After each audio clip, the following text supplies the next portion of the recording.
All right, moving right along. Now, if you're somebody like me who just loves late night snacking, you probably figured out it's not in line with weight loss or maintenance goals, and you probably don't sleep well because your stomach's digesting all that stuff. So joining us right now, we have registered dietitian Nicolette Pace. She's got some tips on how to curb those late night cravings and prevent weight gain. I am so glad you're here, Nicolette, because this is a big issue for me. I don't know what it is. I get hungry like around 11 o'clock at night.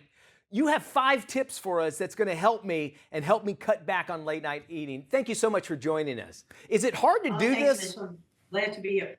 No, not really, but to get really the more complicated item out of the way right up front, it has a lot to do with metabolism and knowing how long it takes to digest, absorb, and metabolize food. So your body does run on a clock, and we've also found that in addition to people going after, salty snacks and sweets, etc., over 50% of people start eating after 3 o'clock.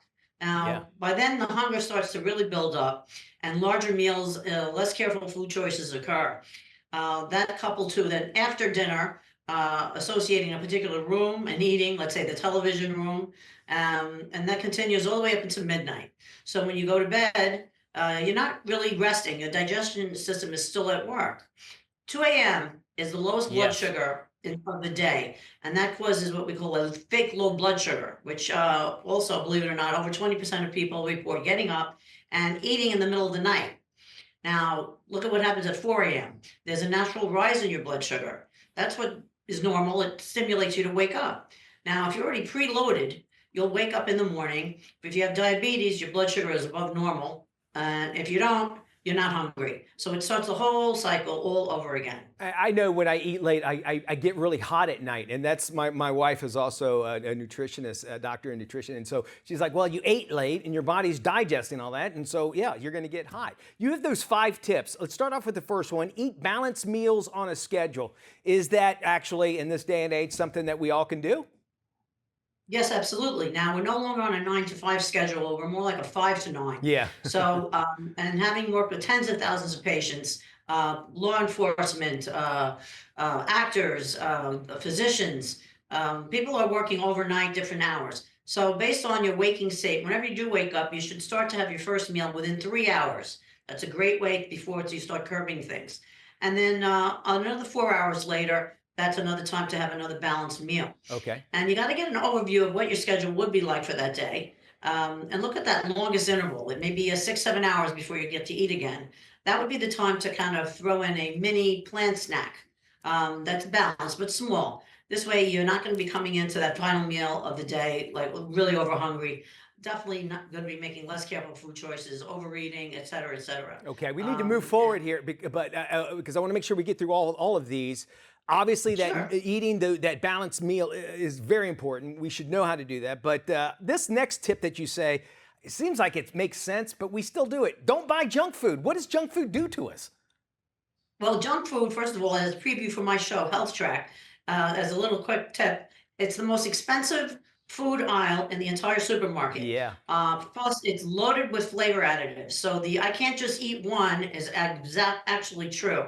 So when you're going into eating these types of foods, you'll easily pack in 1,200 calories by consuming the whole bag because they're designed to be irresistible. Yes. And if you're liable to them, it's better off not even buying them. I have found out if it tastes really good and it's really easy to eat, it's probably not good for you, and which is junk food, unless you're talking about an apple or a fruit or something like that, which nature gives to us. You say though, along with that, but allowing yourself the occasional treat. Why is that important? It's important. That actually follows along with the intermittent diet or the alternate day fasting, where one day you're eating your normal calorie amount, the other day you're cutting it. So allowing a treat or allowing you to be able to see the light at the end of the tunnel works well. This way, it doesn't feel like you're on a forever. I can't eat this ever again. It starts to stifle you and makes those particular foods all that more tempting and more desirable even. Okay, tuning into your cravings, important, I'm sure. Tell us how we do that.